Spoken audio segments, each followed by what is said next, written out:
ಇವತ್ತು ನಾನು ನಿಮಗೋಸ್ಕರ ತಂದಿದ್ದೀನಿ ತುಂಬಾ ರುಚಿಯಾಗಿ ತುಂಬಾ ಸಿಂಪಲ್ಲಾಗಿ ಗೋಧಿ ಹಲ್ವಾ ರೆಸಿಪಿ. ಇದನ್ನು ಮಾಡೋಕ್ಕೆ ಎಣ್ಣೆ ಆಗಲಿ ತುಪ್ಪ ಆಗಲಿ ಏನು ಬಳಸಲ್ಲ. ಹಾಗಾದರೆ ಬನ್ನಿ ವಿಡಿಯೋ ಸ್ಟಾರ್ಟ್ ಮಾಡೋಣ. ಮೊದಲಿಗೆ 1 ಕಪ್ ಗೋಧಿ ಹಿಟ್ಟು ತೊಗೊಂಡಿದ್ದೀನಿ. ಇದನ್ನು ಒಂದು ಪಾತ್ರೆಗೆ ಹಾಕೊಳ್ಳೋಣ. ಆದಷ್ಟು ಸ್ವಲ್ಪ ದೊಡ್ಡ ಪಾತ್ರೆನೇ ತೊಗೊಳ್ಳಿ. ಈಗ ಇದಕ್ಕೆ ಸ್ವಲ್ಪ ನೀರು ಹಾಕ್ಕೊಂಡು ತೆಳ್ಳಗೆ ಬ್ಯಾಟರ್ ತಯಾರಿಸ್ಕೋಬೇಕು. ನೋಡಿ, ಈ ಥರ ಒಂಚೂರು ಗಂಟಿಲ್ಲದೆ ಈ ಥರ ಕಲಿಸ್ಕೋಬೇಕು. ಫುಲ್ ಸ್ಮೂತಾಗಿ ಆಗಿದೆ ಬ್ಯಾಟರು.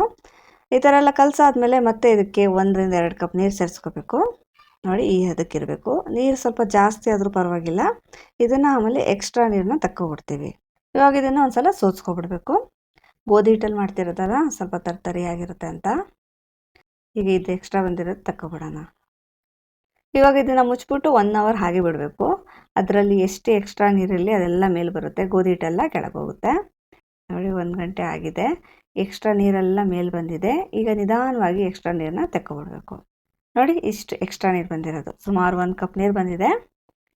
ಈಗ ಇದಕ್ಕೆ 2 ಕಪ್ ಕಾಯಿ ಹಾಲು ಸೇರಿಸ್ಕೊತಾ ಇದ್ದೀನಿ. ಗಟ್ಟಿಯಾಗಿರೋ ಕಾಯಿ ಹಾಲು.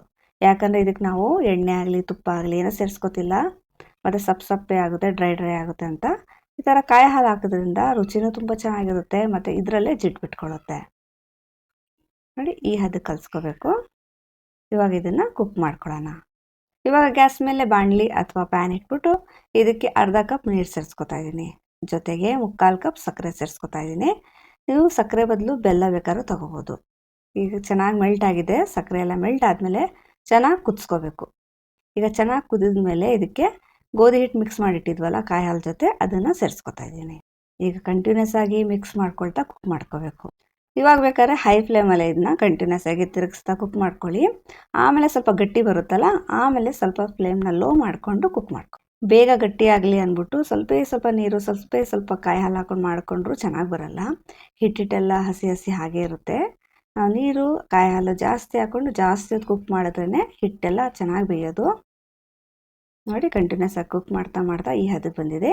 ಇವಾಗ ಫ್ಲೇಮ್ನ ಲೋ ಮಾಡಿಕೊಂಡು ಇದಕ್ಕೆ ಡ್ರೈ ಫ್ರೂಟ್ಸ್ಗಳನ್ನ ಹಾಕೋಬೋದು. ನಾನಿಲ್ಲಿ ಗೋಡಂಬಿ ಹಾಕ್ಕೊಂಡಿದ್ದೀನಿ. ಹುರಿದೇನೆ ಡೈರೆಕ್ಟ್ ಹಾಗೆ ಹಾಕ್ಕೊಂಡಿರೋದು. ನೀವು ಬೇಕಾದ್ರೆ ಸ್ವಲ್ಪ ತುಪ್ಪದಲ್ಲಿ ಹುರಿದ್ಬಿಟ್ಟು ಬೇಕಾದ್ರೆ ಹಾಕೋಬೋದು. ಗೋಡಂಬಿ ಬದಲು ನೀವು ಬಾದಾಮಿ ಪಿಸ್ತಾ ಏನು ಬೇಕಾದ್ರೂ ಹಾಕೋ. ಈಗ ಇದನ್ನು ಇನ್ನೂ ಸ್ವಲ್ಪ ಗಟ್ಟಿ ಮಾಡ್ಕೋಬೇಕು. ಮಿಕ್ಸ್ ಮಾಡ್ತಾ ಇದರಲ್ಲೇ ಇರೋ ಫ್ಯಾಟ್ ಬಿಟ್ಕೊಳ್ಳುತ್ತೆ. ನೋಡಿ, ಇಷ್ಟು ಮಾಡಿದ್ರೆ ಸಾಕು. ಇಷ್ಟು ಗಟ್ಟಿ ಆದರೆ ಬರ್ಫಿ ಥರ ಮಾಡಬೇಕು ಅಂದರೆ ಇನ್ನೂ ಸ್ವಲ್ಪ ಗಟ್ಟಿ ಮಾಡ್ಕೋಬೇಕು. ನಾನಿಲ್ಲಿ ಬರೀ ಹಲ್ವಾ ರೀತಿಯಲ್ಲಿ ಮಾಡ್ತಾ ಇರೋದು. ಇದು ಚೆನ್ನಾಗಿ ಬೆಂದಿದೆಯಾ ಅಂತ ಚೆಕ್ ಮಾಡೋಕ್ಕೆ ಕೈನ ಸ್ವಲ್ಪ ನೀರಲ್ಲಿ ಒದ್ದೆ ಮಾಡ್ಕೊಂಡು ಈ ಥರ ಟಚ್ ಮಾಡಿದಾಗ ನೋಡಿ ಕೈಗೆ ಕಚ್ಕೊಳ್ಳಲ್ಲ. ಈಗ ಇದು ರೆಡಿ ಆಗಿದೆ ಅಂತ ಅರ್ಥ. ತುಂಬಾ ರುಚಿಯಾಗಿ ಹೆಲ್ದಿಯಾಗಿ ಸಿಂಪಲ್ಲಾಗಿ ಗೋಧಿ ಹಲ್ವಾ ರೆಡಿಯಾಗಿದೆ.